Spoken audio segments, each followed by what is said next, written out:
Hello, what's up guys? This is TechCatch Vlog.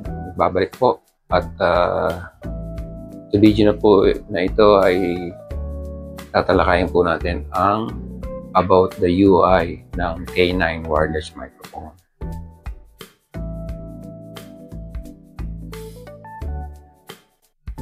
So, pinlas ko po dito sa Bravia 3 4K LED TV namin, yung sa YouTube na in-upload ko, at base po dito sa reverberation, double click the button to turn on or off the reverb function. So when reverberating, the green light flashes slowly and the reverberation exit, the green light remains on. So, check po natin.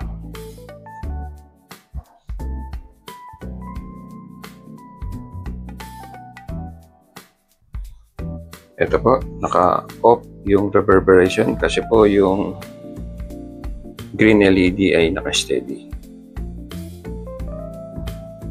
Then, ang sabi po dito ay i-double click yung button na to to turn on the reverb function, and then tingnan natin kung ano yung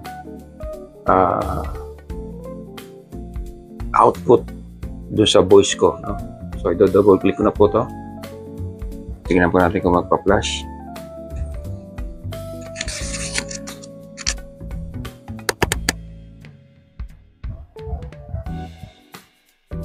So yan po,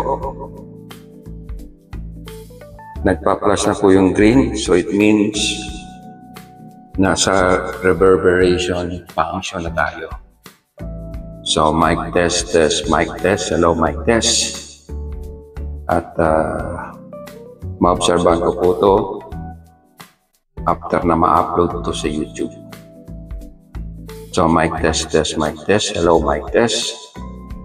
Reverberation function is on. Tingnan natin sa green LED.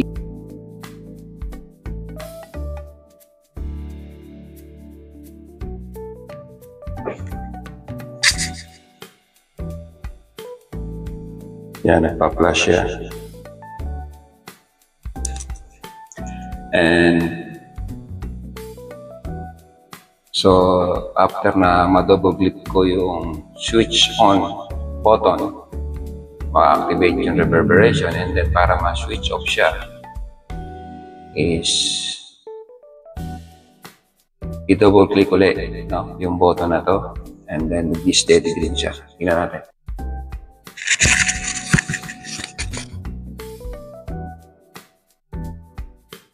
Yan po, nagpa-flash siya. Double click ko na yung power button. And yan, naka-green light, steady na siya. And back to normal voice na siya. Hindi na siya reverberated, or the function ng microphone ay hindi na in reverberation mode. So balik po ako sa dating voice ko. Okay. And yun lang po. At mag-comment po kayo kung ano po yung sa tingin yung effect ng reverberation mode nitong K9 wireless mic. Ako po yung magbabalik. Bye and peace!